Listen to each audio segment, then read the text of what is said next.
Ustoz, bir savol bermoqchi edim. Mana shu 3 ta ajal bor ekanda. Ya'ni xavfli ajal.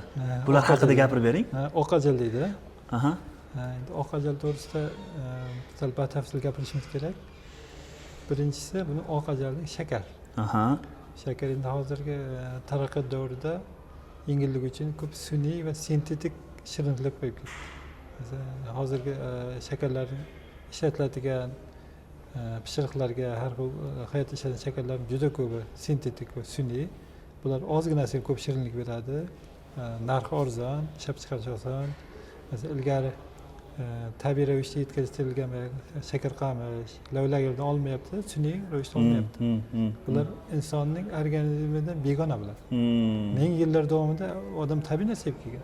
Sun'iyni tanimay qolyapti. Buning natijasida erkin tushgan shakar bosh miya qonini kuchaytiryapti-da, ozgina rohat, yengillik his qiladi, tetiklashtiradi, lekin tushib ketadi bundan. Keyin xo'jaliklar ta'sir qilib modalni kuchaytiradi. Bu organizmda qon miqdorini o'zgartiradi. Bu qaysi kasallik olib keladi desa, birinchi qandli diabet, keyin immun sistem buzilishi, keyin esa shakarga bog'liq, shakar xo'lib qoladi. Boshqa narsalarni qo'yadi, shakar qo'shilgan masalan har xil ichimliklar, pishiriqlar yo shakar yeyishga xohlab qoladi. Organizmda sistem buziladi. Ikkinchi oq ajalimiz oq un. Oq unda biz har xil ishlovlar beryapmiz. Masalan, juda mayda borib unga har xil qo'shimcha mahsulotlar qo'shamiz. Masalan, E927, E925. Bular qora bug'doyni oq unga aylantirib qo'yadi. Yana bitta qo'shadigan moddalar bor, shu unga har xil hasharotlar har xil tushmaydi, bu achib ketmaydi. Doim o'zini holatida saqlab turadi. Ko'zning hidini, rangini, keyin boyagi kilida o'qimaydi, yaxshi nom bo'ladi. Oqib ketmaydi. Bu vish sort deganingiz shumi hozir? Oliy sifatli unlarga, o'zi qora un bug'doyga qo'shilgan modda. U oliy sifatli unga aylanib qolgan. Buni ham organizmga tushgandan keyin albatta kimyoviy modda qo'shilgandan keyin zahar sifatida ta'sir qiladi. Uchinchisi tuz. Tuz to'g'risida uncha fikr qo'shilmaydi. Bu oq ajalning uchinchisi qo'shilmaydi. Tuz juda ham foydali narsa. Masalan, 10 foydali tuz eng kuchli antibiotlardan mikrobni o'ldirishi mumkin. Masalan, bir chimdim tuz yeyish tomoqdagi mikrobni o'ldiradi. Keyin yuvishlar tuz suvga foydali. Ovqat hazmini yaxshilaydi. Oshqozonda kislotani yaxshilaydi. Filmni ishlab chiqishga foydasi bor. Lekin kasallik bor odamlarga, masalan, gipertoniyasi bor.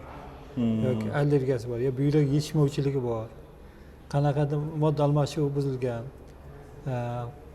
Bir qon kasallari borlarga tuzda chegaralanib yeyish kerak, lekin tuz baribir kerak, bajarilishi kerak. Miqdori chegaralab yeyish kerak. Lekin boshqa holatda tuzdan foydalanish va 3 ta oq ajalning 3-chisiga to'g'ri kelmaydi deb hisoblayman. Ovqatdan oldin bir chimdim tuz yeb, keyin ovqatdan keyin yana tabiiy antiseptik bu. Tabiiy antiseptik. Mikrob o'ldirgan va dunyoni olsangiz, dunyoda ham tuz dunyoni boshqaradi. Shamollar bilan tuz kelib, yerdagi har mikrobni o'ldiradi. Bakteriyalar normallashtiradi. Shamollar bo'lmasa, achib buzib ketardi. Shamol bilan tuzlar kelib, yerlarni sterillaydi, tozalab turadi. Shunaqa foydalar bor. Hurmatli do'stlar, bugun biz suhbatda akademik, ilmiy xodim, ham shifokor, ham silsilaviy tabib, demak Abdurashid Safarov ustoz bilan suhbat qildik. Demak, tabobat yo'nalishi bo'yicha o'qishlaringizni, ilmlaringizni bo'lmoqchi bo'lsangiz, demak Roshidiy xalqaro tabobat maktabiga kelib, qo'shilib birga o'qishingiz mumkin bo'ladi. Ustozdan ta'lim olishingiz mumkin bo'ladi. Like va podpiska yemaysizlar. Rahmat.